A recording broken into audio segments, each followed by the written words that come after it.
Welcome to episode 10 of the Free Spirit Academy podcast with human design expert Jenna Zoe. Free Spirit Academy is about you being fully you. My name is Randy Moss, and I'm an eating psychology coach and Kundalini yoga teacher, bringing you conversations about freedom from rigid diets, painful body image, and never-ending cycles of self-help and self-improvement. This is about honoring our own bodies and our purest self-expression. Welcome to the podcast.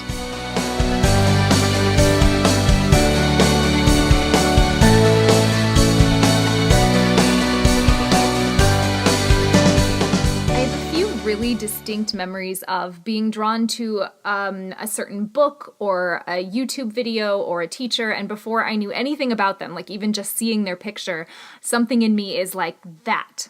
I have to know what that is. I have to listen to that, read that, know more about that thing, that person.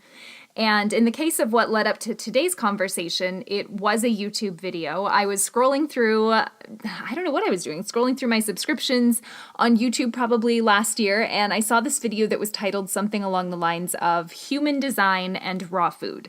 And my ears get all perked up, and suddenly nothing felt more important than knowing what human design was. And about a year later, Jenna would tell me in a one-on-one session that I ended up having with her that for my design, it's completely healthy for me to get a little obsessive on a topic for a while and to go, she literally said, like, if you want to go down internet rabbit holes and get really excited about something and learn everything you can about it for a while, like as long as you're really enjoying it, like do that. And it was such an amazing, liberating thing for me because I always thought like, oh, I can be so distracted. I can waste so much time in these internet rabbit holes because that's exactly how I looked at it.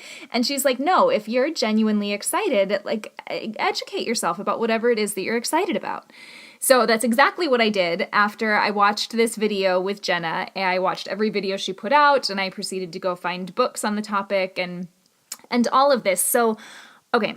What is human design? And we talk about this in our conversation that human design isn't something that a lot of people know about. Like everybody now seems to know about astrology or yoga or Ayurveda or something like this. But human design, it actually is new as far as being sort of out there in the world as a thing for people to know about. And in Jenna's words, it's the contract your soul makes with the universe about who you came to be and what you came to do.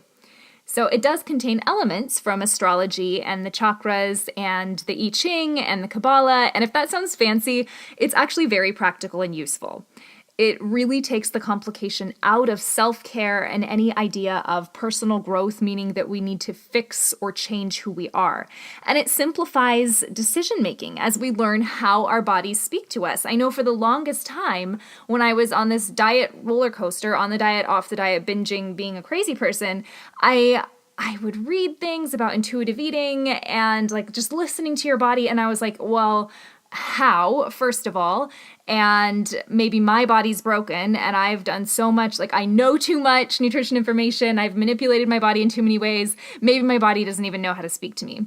But the reality is our bodies speak to us in different ways as individuals. And for example, certain types in human design will get just hits of knowing, intuitive hits of knowing that something is right, while others, and this is myself, we follow excitement and desire, which only truly works if we're connected and we're not judging what lights us up. So more than anything, it's about letting ourselves be who we are and letting others be who they are. And this is definitely not, by the way, a personality typing situation. And while there are 5 types, which we'll talk about, and many, many, many, many nuances among them, they're really about how you engage with life. And as we're engaging with life, of course, we're engaging with food, and there are different ways that each of us are going to be most supported in listening to our bodies rather than being a slave to a diet. One of the things that stood out the most for me when I first spoke with Jenna was that to really support my body, I had to only eat foods that I felt excited about eating on any given day, which is not bad for diet advice, I think. And at its heart, it's really just about ease and freedom, and the way that Jenna presents it is unlike any other teacher I've seen in all of my obsessive rabbit holing. So to bring it in, I want to share a quote from Jenna's Instagram that grabbed my attention enough to reach out to her, and she says, In reality, we're all walking contradictions.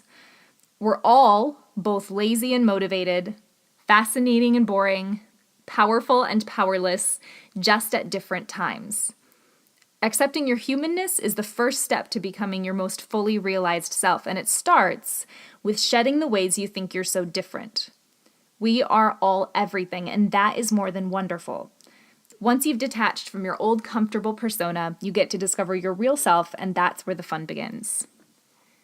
So in this conversation, we'll talk about Jenna's surprise discovery of human design during a visit with a shaman, how before human design, spirituality and self-care just felt like a to-do list, what the 5 types in human design are and how knowing ours can massively simplify and support our lives, how living as anything other than who you are actually drains your energy, and why clarity on who you are works far better than positive affirmations.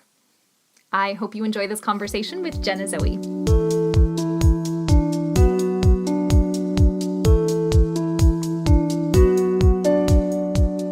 There was a recent post you wrote on Instagram that I loved, where you were talking about our personal power, which I would just interpret as our ability to be fully ourselves, and how that isn't something that we have to find or cultivate, and it's really just always there. And we essentially need to get out of our own way and unlearn the ways of being that we've picked up that aren't us. And I see human design as an amazing set of knowledge that supports that. So from your perspective, what is human design and where did it come from and how did you discover it?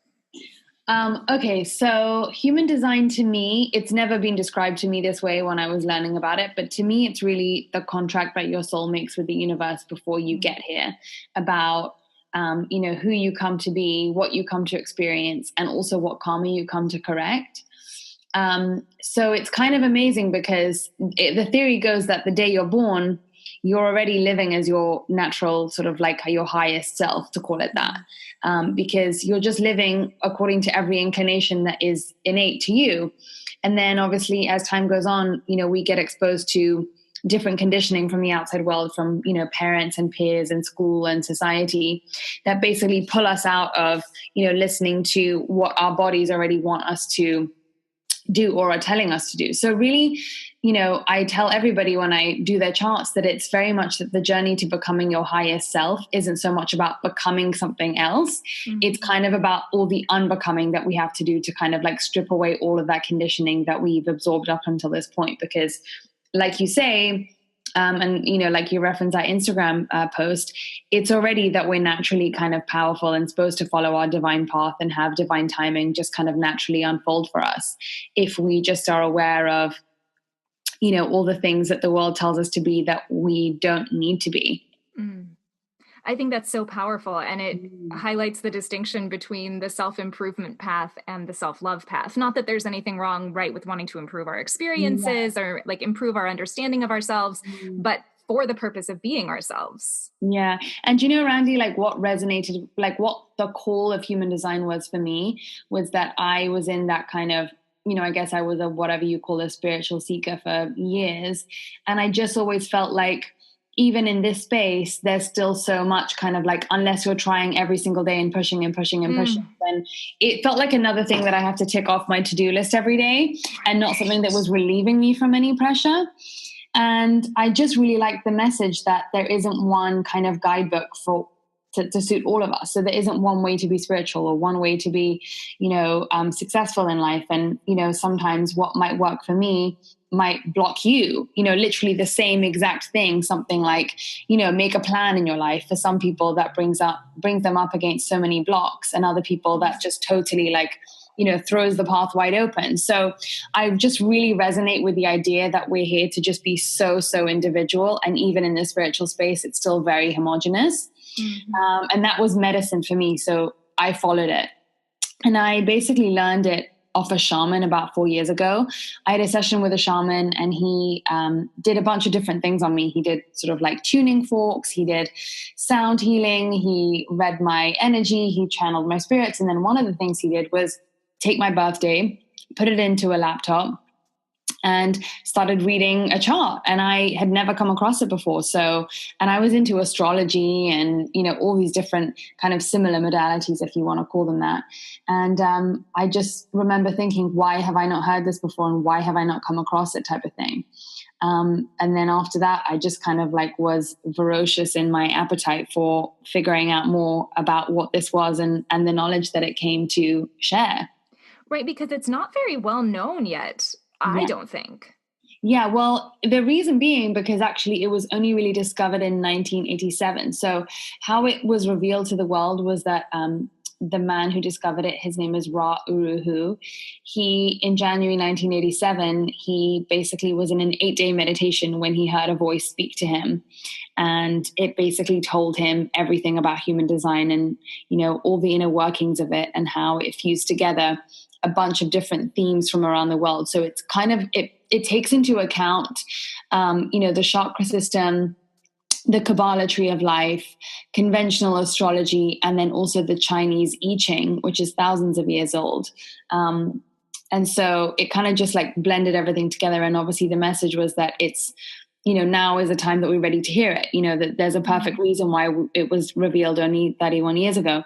And, yeah, because it's basically only been pretty much one generation of people that have learned to do it.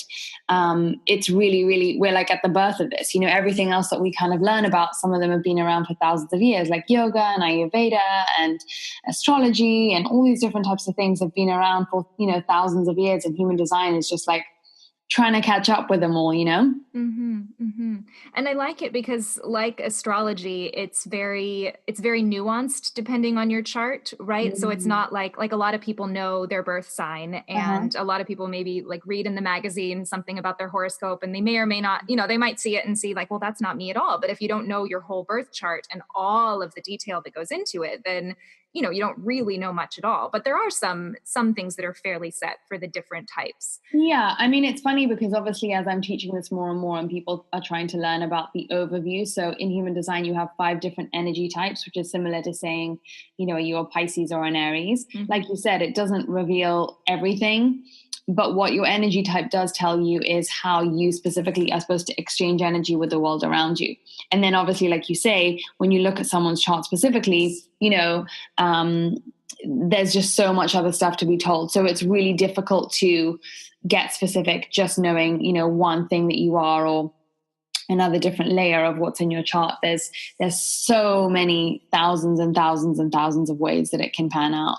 So it's so really So as an overview, could you tell us what the different types are and why would somebody want to know? What would be practically useful about knowing your chart or even just your human design type? Right. Well, I mean, your human design, if you have an individual reading done, it really is kind of like meeting yourself again. I just think of myself as someone who is able to hold up a mirror to you to remind you of who exactly you are. That's so right. And I'm sorry to interrupt your flow, but when I had my session with you, it was very much, and I think I'm going to call the whole podcast this, like permission granted just to be myself. It was like, yeah, that's right. That's right. That's right. That's right. Like, that's so spot on. Like, oh, I just get to be that. That's so easy. Yeah, it's exactly that. It's like just removing all this illusion that you need to be something other than, what you naturally feel like doing, which is actually the path to your biggest success. So it's crazy because people think that, and all of us have been conditioned to believe that it's hard. Sorry, I think there's like a rubbish truck going on outside. Can you hear me okay? I can hear you great. Yeah, a little noise in the background, but it's not blocking you.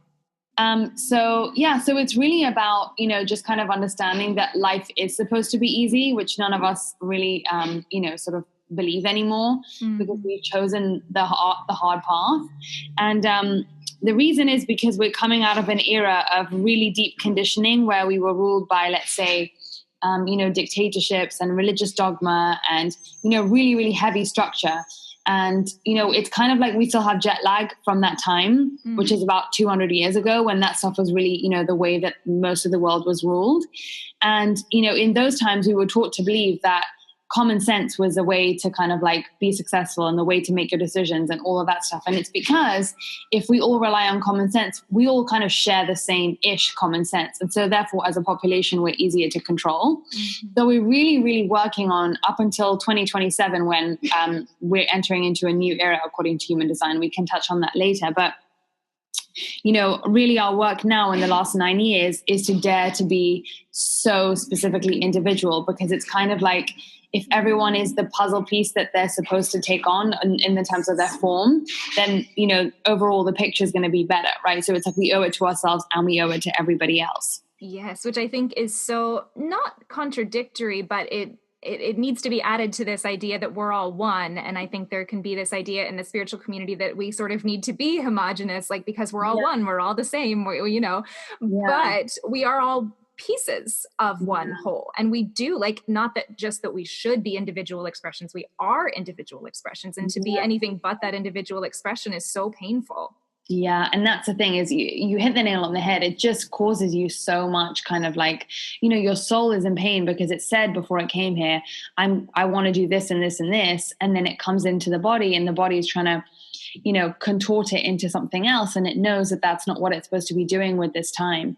So, for me, I know my deconditioning journey was the thing that finally let me be me and, resonated with me so much more of, okay, this is how I do it, rather than like, love yourself when you look in the mirror and say affirmations and, these things that obviously do work, but it's just like, unless you know how to tweak them for yourself. And, if they resonate with you, then obviously go ahead. But it's very much like you need to kind of like almost take care of your soul. Think of the body being in charge of the soul and saying, okay, I'm going to like do everything I can to curate, my experience and look after the soul and have a boundary as to what I let in. And just because everyone else is, doing something, it doesn't mean that it's good for me. It might be very unhealthy for me, Right. And I think that is so much healthier than, like you were saying in the beginning, how self-care, et cetera, can end up just being like a to-do list. Like, okay, got to do my affirmations, got to do my meditation, got to do this, got to do that. And I used to do it. And I think I've talked about it on here before in terms of like not overeating. Like I have got to take care of myself to keep myself in line. And so I had all of these things, like I would meditate so that I wouldn't overeat. And I would, move my body so that I wouldn't overeat. And okay, I'm going to go for a walk and I'm going to take a bath and I'm going to do my deep breathing. And it was like, check, check, check, check, check. Everything's in my head and it's exhausting. And then of course you just want to overeat,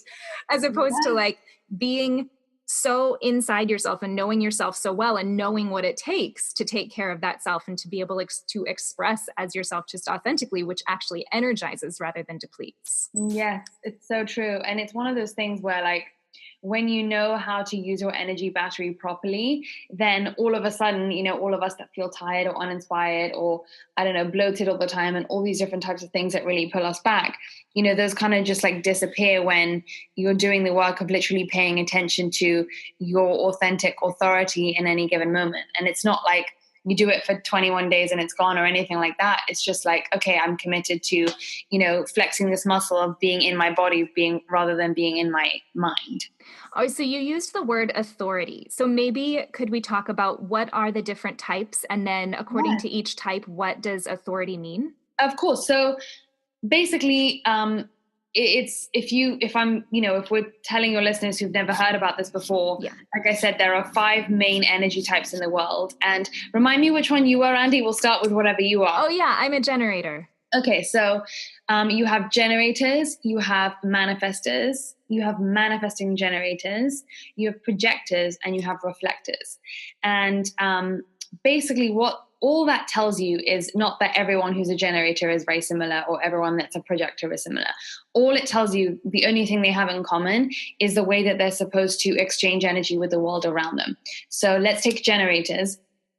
Generators are basically the people who are the life force of the rest of us, right? So generators are people who they're designed to be literally lit up all the time. I tell all generators, it's like your full-time job to be doing what excites you in any given moment, as many days in the week as you can, as many weeks in the month as you can, and so on and so forth. Yeah, when we were together, and I'm totally interrupting you again, but I'm going to get really excited as you talk about generators. I had this in my notebook as I was taking notes from you. I was like, your job is basically to be lit up up as much of the time as possible, like underline, underline, underline. And And I I went love back to that so many times. That's so cool. And to be honest, not to say that there's, and I really want to clear up that there's no better type or worse type. And when you first come across this, people always trying to kind of figure out, like, are they a bad one? Are they a good one? Is this a good trait? Is this a bad trait? There's no good and bad in human design. There's just what's energetically correct for you.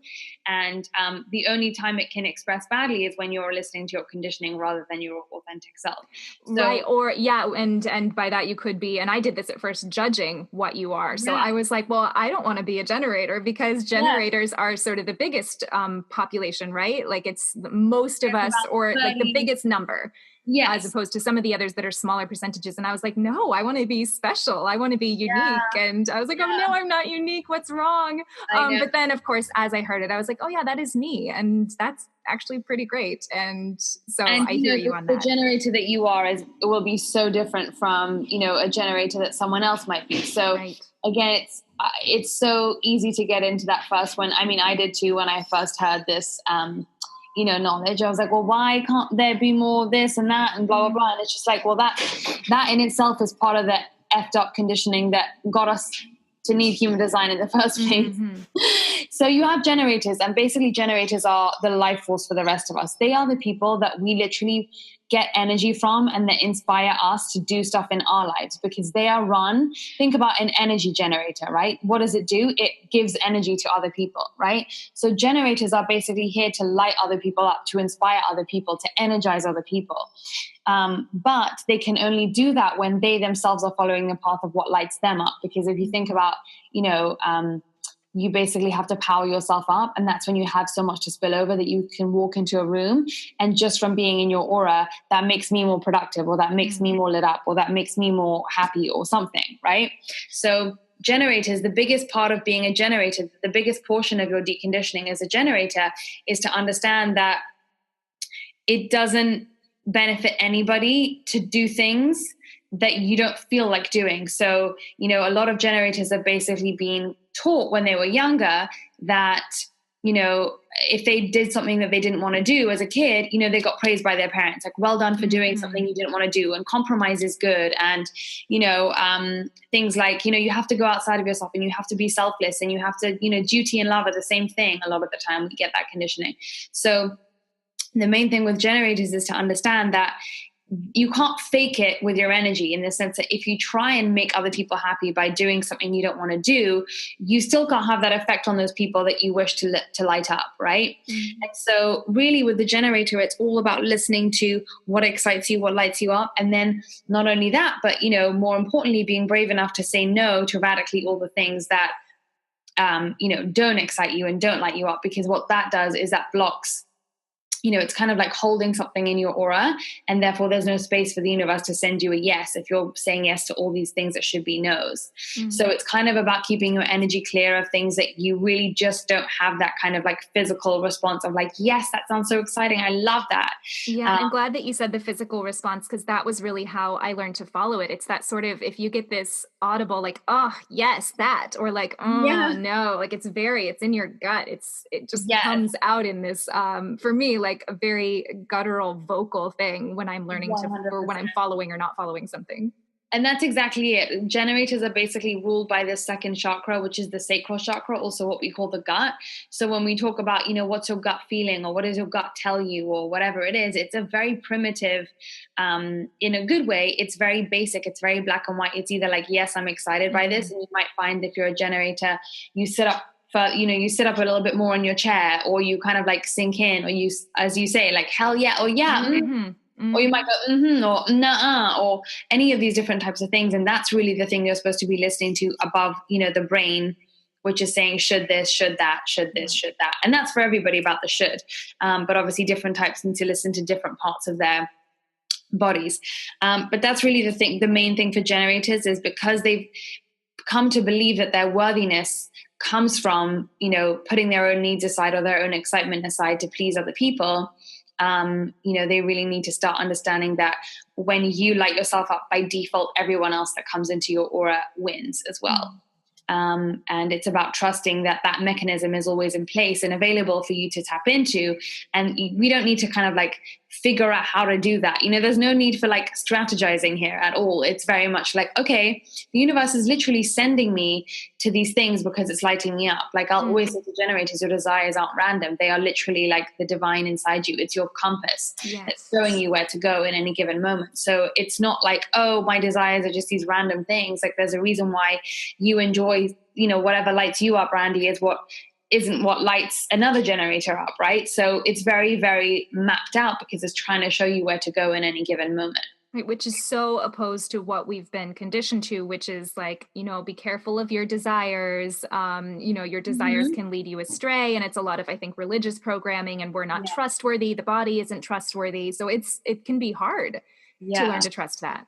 100%. And it's, again, I think, with the common spiritual languaging and a lot of the advice that we get given in this similar space is like, this almost comes with this expectation to get really good at it all of a sudden tomorrow. And I think, with human design, it really is a muscle that you flex, and you want to call the universe out to help you. So you say to yourself, like, listen, even if you're not strong enough to yet listen to your gut, right? You can say to the universe, listen, I really want to trust my gut, but I don't know how to here, or I'm not strong enough yet, but I'm going to at least admit that right now I'm not trusting my gut. So it's about kind of like getting very clear and honest with yourself, and then picking up that direct line to the universe to say, like, come through for me here. Like, you better, sure as hell better help me, because I'm not just going to go on blind faith and blind trust, and don't take, my word for it, for sure.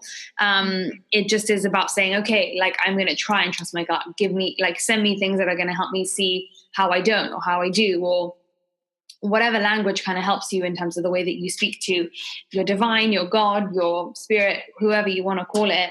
Let it do the heavy lifting for you, and you just, get clear on your side of things.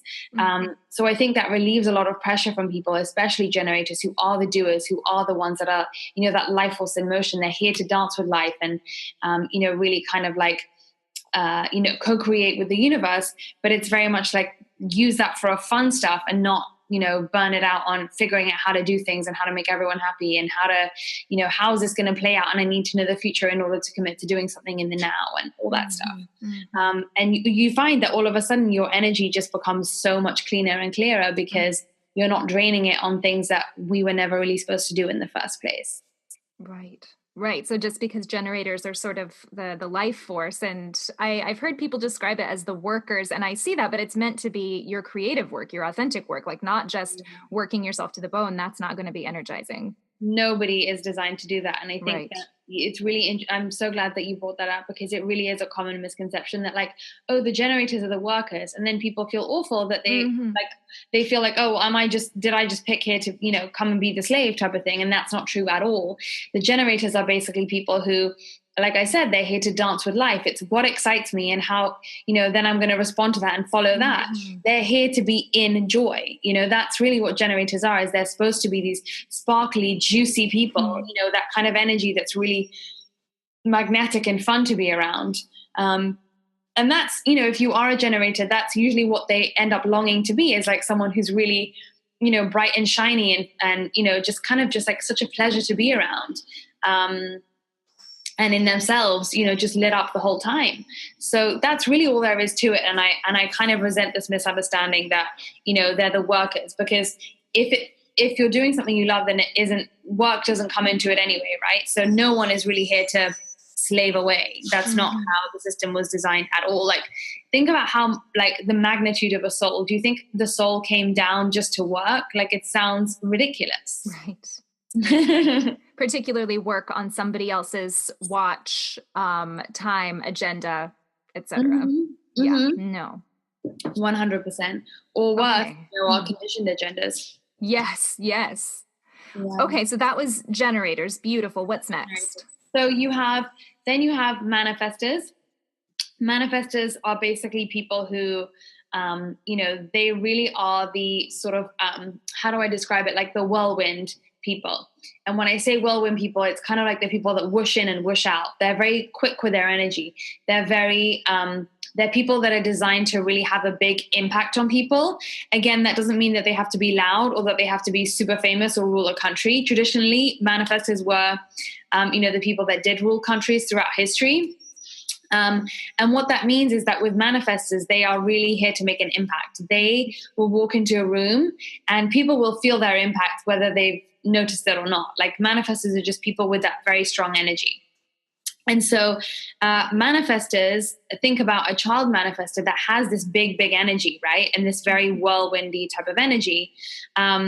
A lot of the times they get raised by, parents who, imagine giving birth to a kid that kind of already knows like how to raise itself and kind of already has it all figured out and kind of already, has, this self-authoritative power to them, right? Mm-hmm. It's very difficult for parents to understand that the best thing to do with a manifestor kid is to just give it a phone and say, just let me know wherever you are and I trust you to kind of like raise yourself because you've got this already.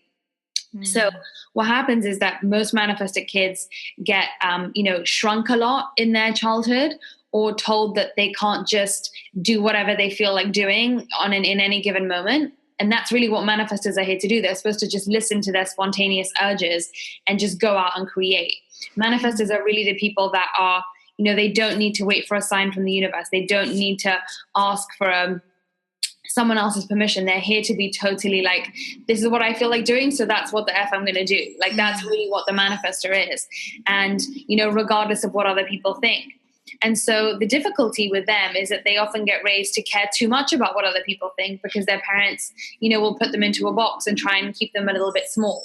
And so manifestors, really the biggest part of their deconditioning is to understand that they're not here to make everybody happy. When manifestors are doing what they authentically should be doing, they will find that they will absolutely magnetize some people. They'll find their tribe will find them. There will be people that will get on their train because they love what the manifestor is about. And then conversely, they will also repel the people that are not supposed to be in their lives. And so if you're a conditioned manifestor, you become so afraid of those people that get repelled by you. But really the new understanding is that, firstly, if the repelling comes with the judgment, that's someone else's, that's the current climate that we're living in. But also that, even if someone was repelled in a non-judgmental way, let's say, you can just say, oh, that's a manifestor doing their thing and it's just not for me. That means that it's not for me and I'm not supposed to be doing what the manifestor is creating or part of what the manifestor wants to do. So I hope I made that clear. Yes, very. So it's really interesting because manifestors are supposed to be the people that literally do whatever the hell they feel like doing at any given moment without any regard to what other people might think or do. And often they give away so much power into future tripping of like what the reaction or effect might be of the things that they're causing, that they blunt their own power because they are literally here to, be the ones that, move us all forward. It sounds like a very fiery energy. It is fiery, but you also get, you can get, it doesn't necessarily mean that you have to be a fiery personality. You don't have to be loud. You don't have to be, again, none of these things are necessarily related to the types. I know some manifestors that are loud and I know others that are maybe not as loud, but there's definitely supposed to be a fieriness to I'm doing me because I honor the fact that my urges are God-given, right? Or divinely given or whatever it is. And if that is one day, going to play on the swings, then that's what I'm going to do because that's what this urge that I'm given to do without caring about how other people might judge me or, whether this means my life is going to turn out successful or not, or whatever that is. And manifestors are basically the only people who are sort of able to purely initiate. So like I said, with generators, they're really here to co-create with the universe. That means kind of like you're playing this constant ping pong game for generators with the universe, where the universe is saying, do you want this? And the generator says yes or no. And how about this one? And how about this one? And it will send you things. The manifestor doesn't have to wait for the universe's cooperation because the universe's cooperation is inside you already giving you that urge. So that's the very thing that's causing you to move. So they're really the people who are supposed to go out there and initiate and make things happen. And just by being who they are, they manifest without having to figure out how to manifest. They say the motto of a manifestor is I am, therefore I do. It's just a natural extension of once you've figured out what your own flavor is and you're so committed to living that, things naturally manifest for you regardless. And so this is all very much or rather I should say it's less about personality, because I think that people can tend to hear of a typing system and think, okay, this is how I'm supposed to act or engage or be or present myself. And it's not necessarily, it's not personality, right? Like this is just sort of your map for how you engage with life. Absolutely. And that's Great. exactly it, because it's not like, even though on the surface it's sounding like a similar thing to, what type of Enneagram are you, or what type of, Right. color and personality test and that stuff. But it's so much more nuanced than that. Just to give you an idea, there are 584 different energies that you can have inside you. And then think about 584 times 583, 5 times 582, like the billions and billions of combinations inside a chart. So this really is just the starting point of, if you listen to this alone, then already your life starts to improve, because it is just the main overview. And it's the biggest portion, like I said, of your deconditioning is learning to live as your energy type. So like you said, it doesn't mean that all manifestors are the same, or, on the surface, you can never really guess what someone is, because That's what I was wondering. Because if you say that, manifested people, if you assume that it's only, aggressive people that are rude because they don't give a shit, like, then that's not really what, that's going to lead you so many different ways, because it could be a manifestor, but it could also be a generator. It says nothing to how much you're living according to your type anyway, how deconditioned you are. So it can be very misleading, and people, I often notice that people often say, oh, I think my husband is this, or whatever. And it's like, well, you should probably check the chart before putting someone in a box, because that's what we're trying to get people out of doing anyway. Exactly. Yeah. We do have that kind of knee-jerk reaction, like, oh, so-and-so is this. We make assumptions very easily about ourselves and other people. And I do like human design, because while it's so very different from so many other things like Enneagram, etc., still, when you do know what somebody's energy type is, it softens your judgment. You're like, oh, I see how they engage. That makes sense to me. Beautiful, because I'm exactly the same. When I have that frame of even just knowing someone's energy type, it gets rid of so much judgment, and it helps us improve our acceptance of what other people are, in the sense that before, I think, and we're still living in this time, but before I noticed, I always felt like people needed to be similar to me, because otherwise that meant there was something wrong with me or with them. Or because you have ideas of like, well, this is what a spiritual person is, or this is what a nice person does, or whatever. But when we take all of that away and we just let people be themselves, then everything functions beautifully, right? Like you said in the beginning, like all puzzle pieces of the whole. Yeah. And it's such relief to me of figuring out, like, we're all different, and that's amazing. And that sounds glib, but really when you understand, like, oh, I celebrate the generator in you, or I love the fact that I have a manifestor sister, or whatever it is, it's just really just this huge, like, permission, like you said, permission granted. It's like, so we get to celebrate everybody and understand that there is no need to be homogenized again. Right. So it's okay. So, oh, sorry, go ahead. No, go ahead. So we have generators and we have manifestors. And then you have manifesting generators. And manifesting generators are basically kind of a blend of those two types, in the sense that they have manifesting energy, which is built on listening to your urges, but they don't have that kind of don't give a F about what other people do. They're not that same whirlwind energy, but they have that urge-based, manifesting, big, impactful energy mixed with the generator energy, which is like loving what lights you up. Now, when you combine those two energies, how it shows up as a manifesting generator is that manifesting generators are usually the people that are multi-passionate and love to do loads of different things. So think about it like they're the Energizer bunnies on speed. They're the people that are like rushing over here, then doing this, then doing that. They love it. And basically what their souls are really wanting to do is kind of like dip their toes in many different waters in life. So they're really here to just like, roll around in the mud and taste the buffet of life. So with manifesting generators, it's very, very common that they, start things and then they don't feel like finishing them, or they feel like doing something else on the side, or they want to go a little bit here and a little bit there. And that's actually healthy for them. That is the way they're supposed to operate through the world. But as you can imagine, our snap judgment of that is someone that, not finishing what you started is bad. Not committing to things is bad. Not knowing, not being able to make plans next week is bad, or bailing out of things because all of a sudden you don't feel like doing them is bad, right?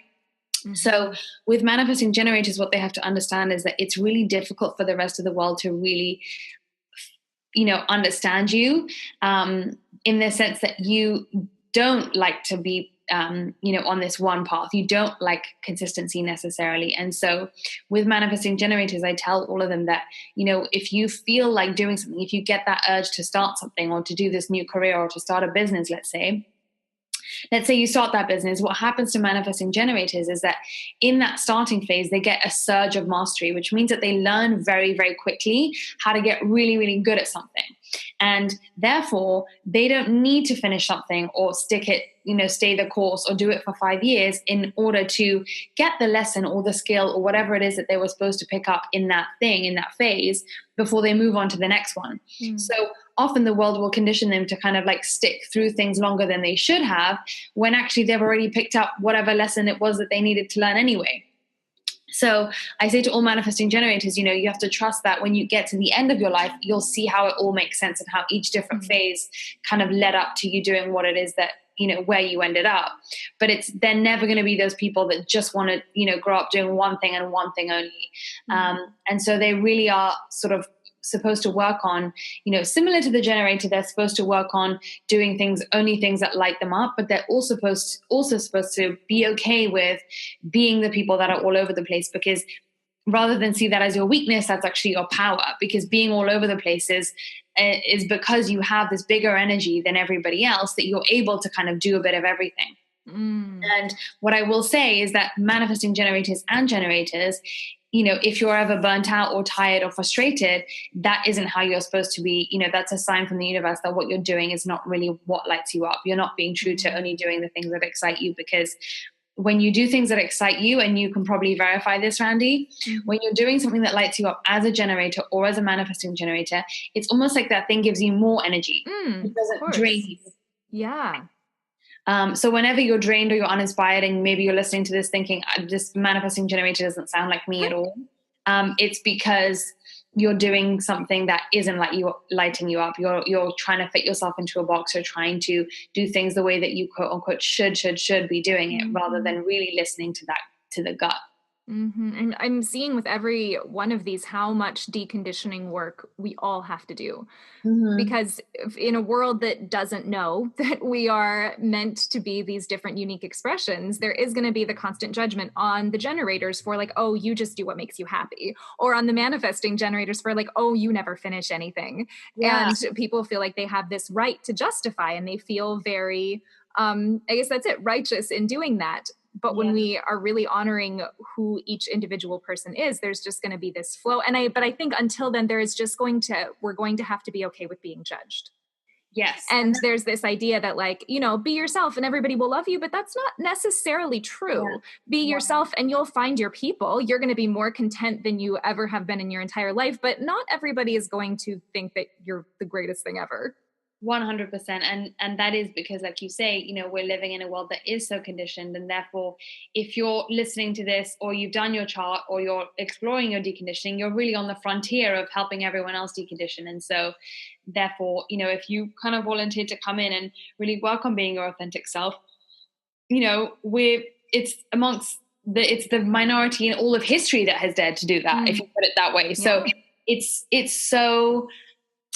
so normal that you would then get most of the people just not really understanding why. But what I will say is that when you are living according to who you are, other people won't sense this kind of like dissonance in your energy, where your soul is saying one thing and your body is saying another. And therefore they won't detect. It's almost like if there's no detectable jankiness in your energy or mixed messaging in your energy, it attracts less kind of like insecure people or triggered people that will try to prey on your energy, because they see that you're so aligned that there's no space for them to come in. And that is one thing that I've noticed a lot, is that it's not that people won't always have a reactive a response to something, or whatever, not like what it is you're doing, but you'll see that it happens way and way less often, because when you become your own authority, people see you as authoritative. And again, not in a dominating way or me being better than you, but just like I'm in me and I'm embodying myself, and therefore there's no small opening for someone else to kind of come in and prey on. Right. People sense that when you're not questioning yourself, they can't make you question yourself. Exactly. Okay, so that was manifesting generators. Yes.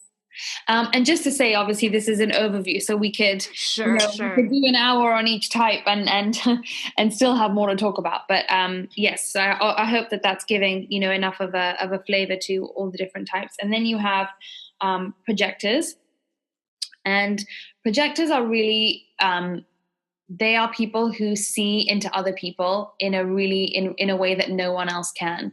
And so projectors have a very penetrating aura where if they're sitting across from you, they can read things, or they can understand systems and processes and trends in a way that other people can't. So really, projectors are here to be the guides in terms of guiding other people's energy, helping generators and manifesting generators and manifestors to kind of like funnel their energy into a way that is productive and conducive and going to make them happy.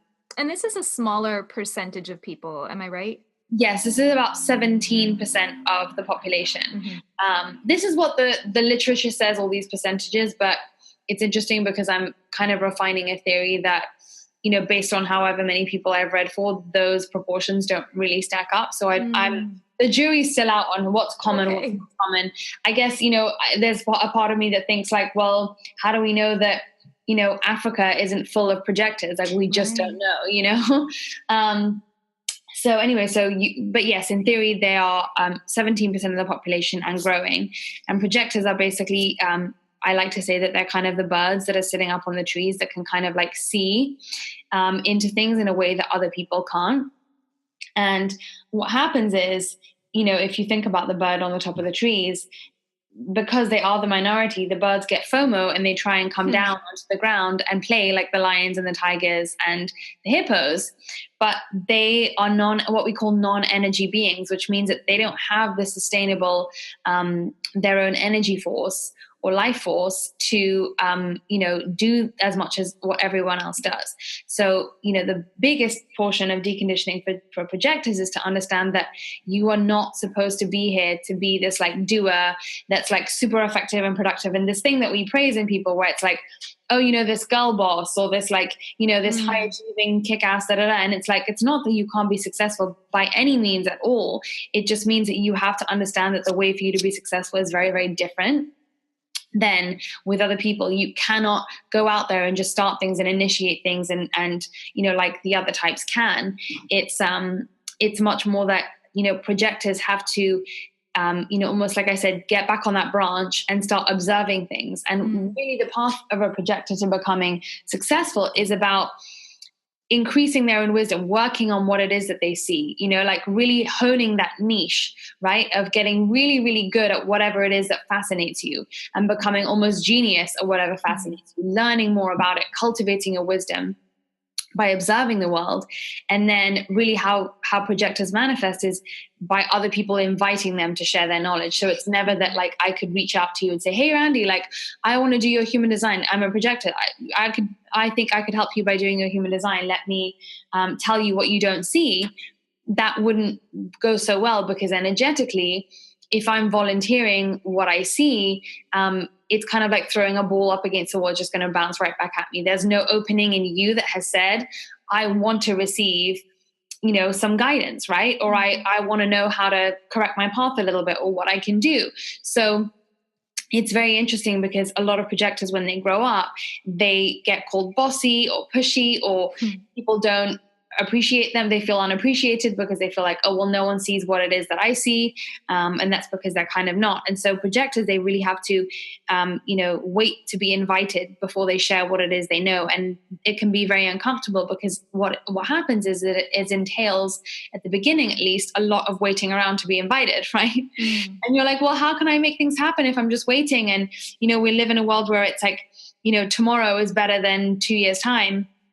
And what projectors have to understand is that, the waiting is only longer when you yourself are not recognizing yourself. So the more as a projector you recognize yourself, the more other people start to pick up on that you have something to share, or that working with you would be, helpful, or that you could advise them, or that you could, be some kind of a, some kind of a guide in any form, right? It could be a consultant in a bank or something, right? It doesn't necessarily have to be in the esoteric space at all. Every projector has what it is that they're really good at, but figure Well, and it out what sounds that is. like it's not a passive waiting, right? Because if they're the bird on the top of the tree, what they're doing is they're observing and they're gaining knowledge and perspective and wisdom. And so that's what they have to share. So it's not like they're sitting around, right? Like, am I getting that right? 100%. It's like not about twiddling your thumbs and watching TV unless, I don't know, unless talking about the way that TV characters work is your thing. I don't know, but it's like, again, it isn't this whole thing of, and I think that's another thing that projectors, feel sometimes misunderstand, is like, it isn't about just sit back and wait and do nothing. It's like, no, you have to get very, very active about recognizing what it is that you are what niche you understand so well.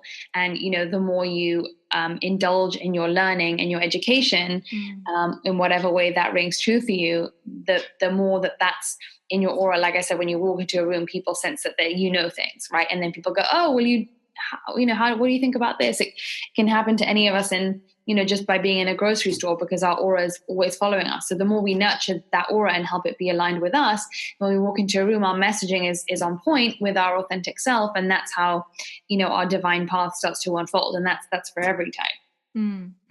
Beautiful. So yeah, it's you kind of think about it like an energy pool that surrounds your body, and you want to be putting the thoughts in it that are aligned with who you really are, and you want to be ridding it of the thoughts that like that is the conditioning, the thoughts that aren't in line with your real self.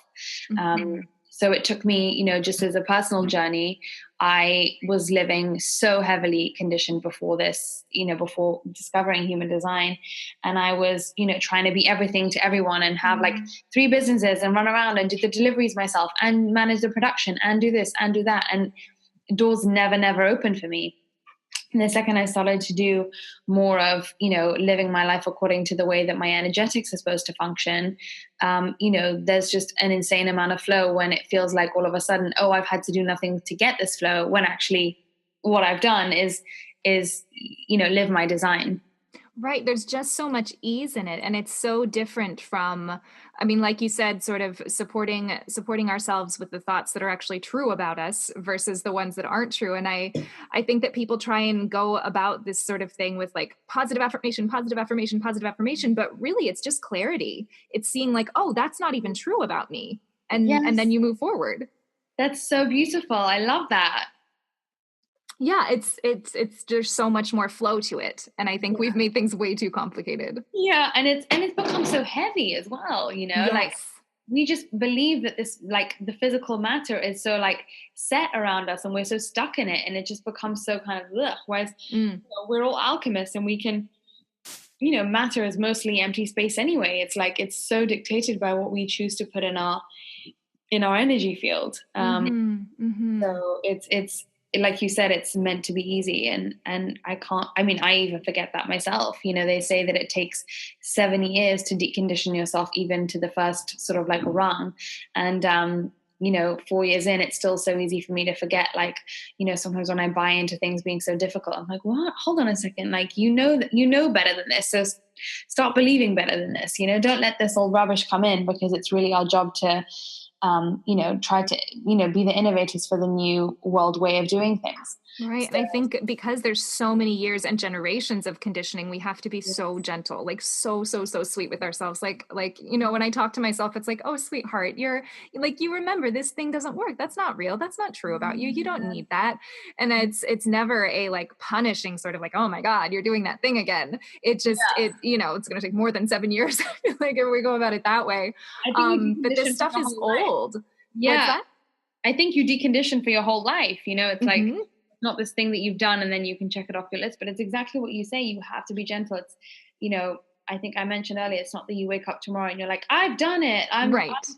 It's like, no, you have to pay attention to just bringing yourself back to you in any moment that the universe is going to design to send you, because that's what it's really saying, is like, this is a great opportunity to come back to you, and this is another one, and here's another one. And Yeah, it's endless. It's endless. We have opportunity after opportunity, and it doesn't matter how long it takes us. It never needs to be like, oh my gosh, you missed that one, you missed that one. Just like, no, oh, that opportunity I engaged with a little bit differently, and this one was a little bit different. And oops, that one was, that was kind of the old way I did things. No big deal, and moving on. Yeah. And it's like, sometimes you feel like it's 10 steps forward, and then you catch yourself on one and you go, okay, so it's 1 in 11 now. Yeah, and then yeah. it's going to be 1 in 20, and then it will be 1 in 50. And that's great progress. It's that's going to change the vibration of your aura incrementally. But even those tiny increments do so much to kind of swerve you back in the right direction, because you're really paying attention now, living on purpose, rather than, living, believing that you have to, be the authority that other people want you to be, and just being your own. Yes, yes. It's such a subtle difference too, because I think people get this idea in their heads of like, well, I have control over my life and I should, I'm driving my destiny. Yes, but are you driving your destiny based on your conditioning, or are you driving your destiny based on who you actually are? Yeah. And also the driving is kind of like, I had this saying recently, which I loved, which is, I saw it on Instagram. Someone posted, if it doesn't open, it's not your door. It's like you waste so much energy trying to, like you say, like control your destiny or plan your life forward or whatever. But it has this energy of like, I really need to like squeeze and like push it. And if I just fit myself in this box, then I'll get it. And it's this grabby type of energy. Whereas actually it's like, there's such relief in realizing like, oh, I'm not supposed to have it all figured out.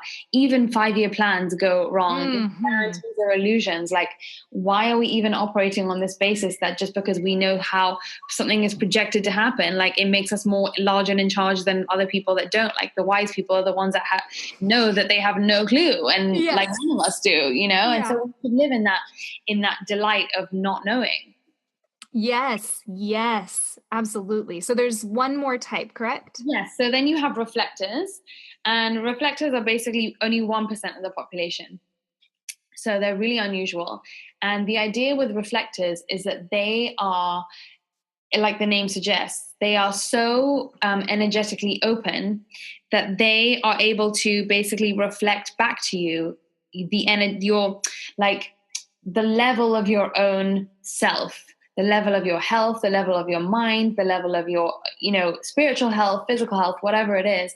They really reflect back to the tribe or the society, where the society is at as a whole.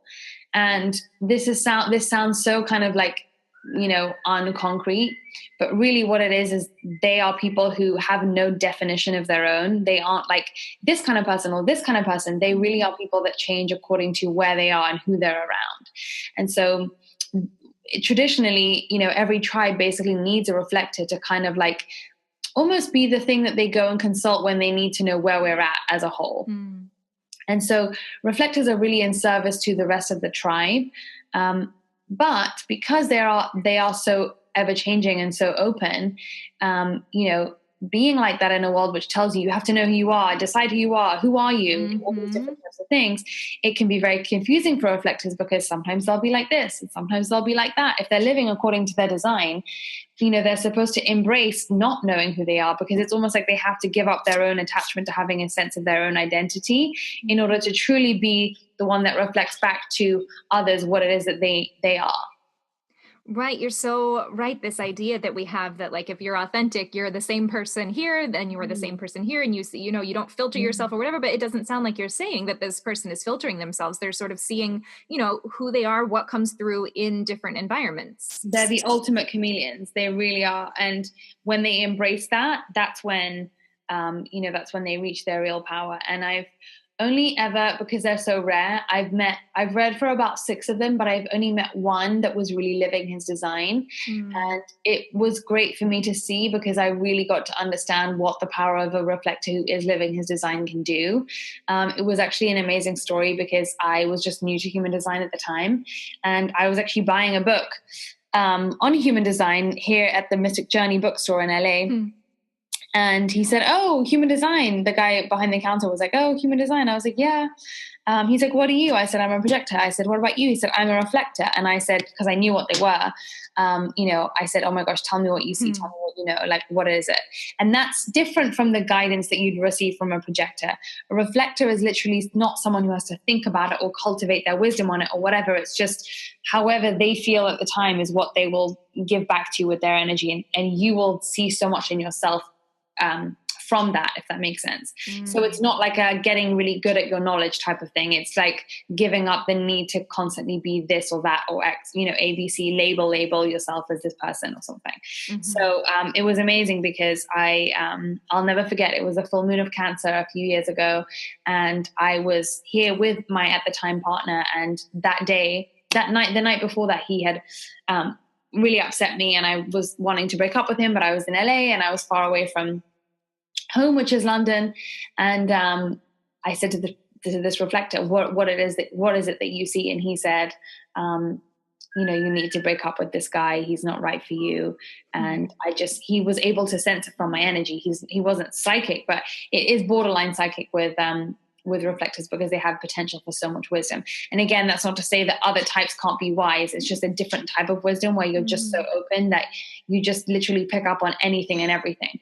Now, the also hardest thing about being a reflector is that because you're so open, you're more prone to conditioning than any of the other types, because you do have that openness that people can then imprint on so much. So the deconditioning for a reflector is hard work, I would say, but so worth doing when you understand that the potential of a reflector is really to be so in service of the community. And all reflectors, all they want to do, the thing that makes them happiest, is to feel like they're part of the tribe, to feel like they are in community with people, and to feel like they love their tribe.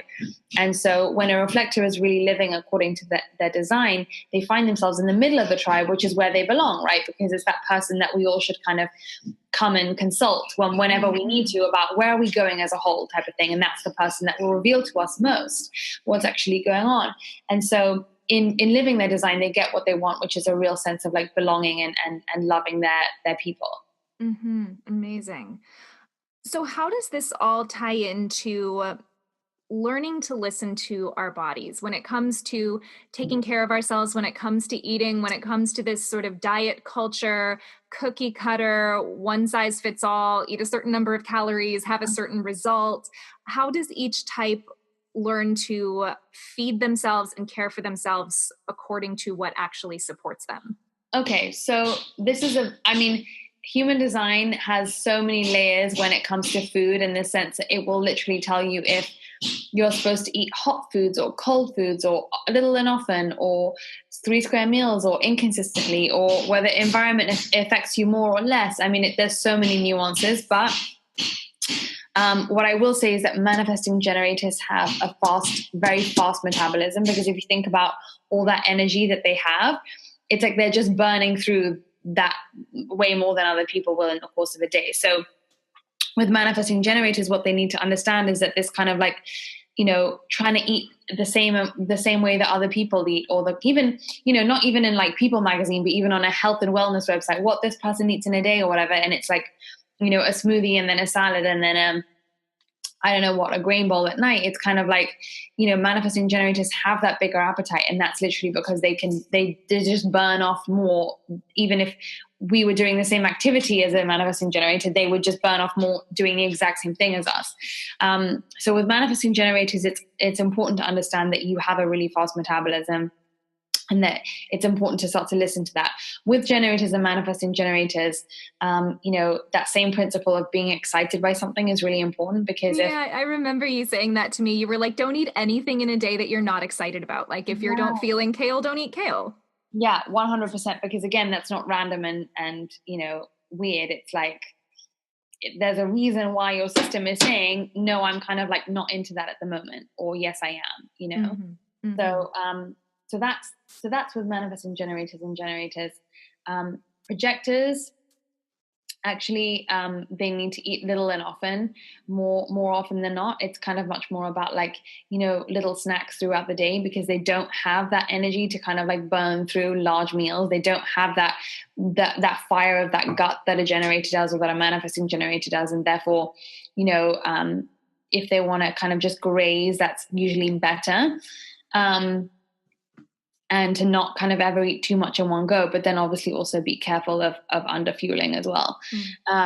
Reflectors, it's very similar, but also because they are so impacted by their environment, they can find that, if they're with a group of people and they're all eating, I don't know, pizza, then that's the best thing for the reflector to do, is to kind of just like do whatever everyone else is doing and kind of roll and just try on that costume and be that chameleon, and then, go hang out with their green juice friends and just have a juice for it. It's very much like just embrace wherever you're at, where as long as the environment you're in feels good to you, then it's okay to kind of like take on all the qualities and the specifics of that environment. So that's for reflectors. And then manifestors, it's kind of important for them to just, it's more important the way they approach food rather than what they eat, in the sense that with manifestors, they kind of have to like think of them, like, it's going to sound weird, but them kind of like conquering that food rather than the food going into them. It's not like it's not like, oh, what's this food going to do to me? It's like, I'm going to decide how this food is going to affect me before I eat it. And then I'm going to eat it. Right. So it's like, even if you're having something that's totally junky, if that's what you really want, then you say like, this is going to make me happy before you eat it. And you kind of like set that tone with the kind of like initiation of like, this food isn't food that's going to have an effect on me. I'm deciding the effect this food is going to have on me. That's so powerful, because a lot of the people in my community are really interested in learning to eat intuitively. So, we have a lot of nutritional information, and it's kind of clouding our minds at this point, at least a lot of the people that I know. And so I think learning your design and what actually is most supportive for you to follow as you're learning to not necessarily follow a to the letter diet plan is incredibly empowering. Yeah. It's absolutely crazy, because things blow my mind. Like, are you supposed to, there are people who are better eating at night in human design. There's people who should stop eating as soon as the sun goes down. There's people who, like I said, hot food versus cold food. I mean, there's so many different variables inside a chart.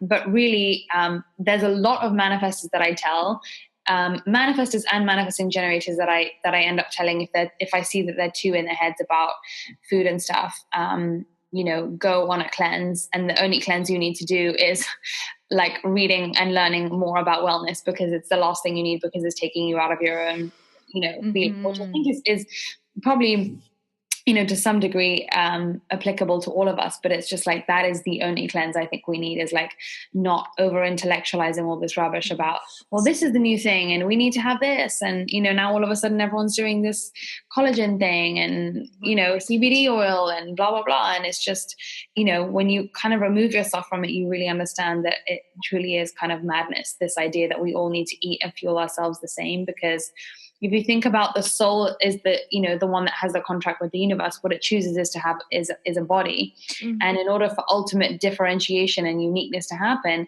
we need to literally create that body physically the way that it's asking us to be created, right? Like obviously the food is creating ourselves. And so when we're going against that, really what we're doing is, on a physical level, keeping ourselves homogenous, which is not the goal of Absolutely. And I think if anybody is listening to this and you don't know your type yet, and you're listening to these things and you're thinking like, oh, well, that would be awful, or I hope I'm not this, or I hope I am that, whatever, if you say choose to work with Jenna or read something on human design and figure out what supports you, I think you're going to find that it's going to be a sigh of relief. You're going to be like, oh yeah, that actually is true for me. That's very, very supportive for me.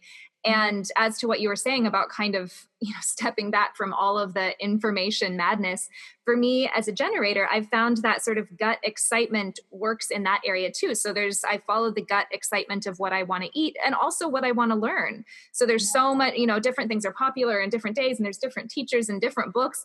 And I will see a book and I'll be like, oh yeah, that. And I'll just pick it up and it'll have this sort of electricity, and I'll just know. And it's so exciting to me, and not exciting in a like, oh, this is it, this is going to fix me. But in general, I'm good. I love my body. Weight goes up, weight goes down. I'm generally very healthy. I have principles that I've fallen in love with and follow because they work for me. But then sometimes there's something more for me to learn. There's a next step, and it's only through following excitement, never like, oh, I should probably do that I keep growing and keep feeling better and keep understanding myself on a deeper level. Oh my gosh, Randy, this makes me so happy because my main goal with all of this is genuinely to free the generators from the shackles of the should. Because it's true. I feel like if we can allow the generators to be themselves, then by default, everyone else is going to get more life force. So it's really one of my main missions with this is to really re-empower the generators too. And, that word empower is kind of thrown everywhere, but I don't mean to choose that word, I guess, just to give them the permission that, really just doing what they are lit up by and what excites them is their way forward. Yeah, I think we're redefining a lot of these words that have been overused, because while empower maybe to a lot of people means like, I can do whatever I want.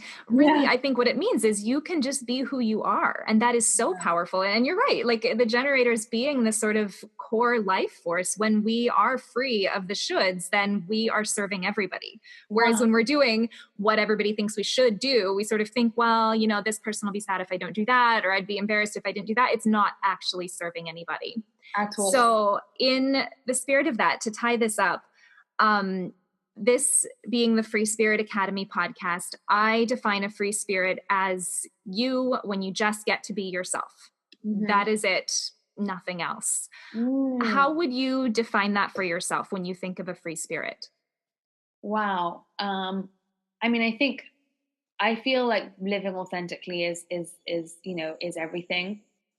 But I think also in order to feel like you're going to take that journey, what's really important to me is that, like we touched upon a bit before, the most helpful things to helping me get there are the times when I actually don't feel like that, because those are the times when I have the ability to step in and talk, from my higher self to my inner child or to my wounded self with grace. And that's when I can be good to myself. And that's when I can, those are the moments that make me feel like I have the power to become my authentic self, because I have the opportunity to rescue myself in a way, so being emotionally there for myself in a way that I guess, we all grow up expecting other people to be emotionally there for us and to fix us.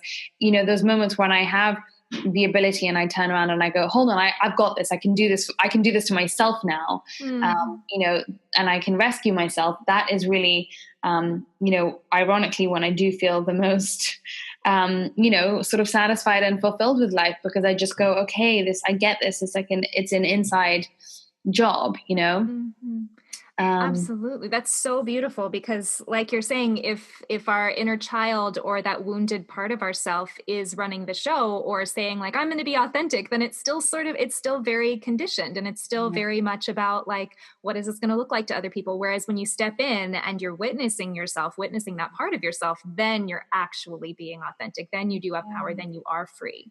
And just to nurture myself. And again, like not in the traditional kind of self-care way, but just, for one side of me, my higher self, to kind of picture my sad or my fearful self and just say, like, it's okay. We're going to get through this together. I've got you. Like, that's everything to me. Yes, absolutely. Thank you so much. That's beautiful.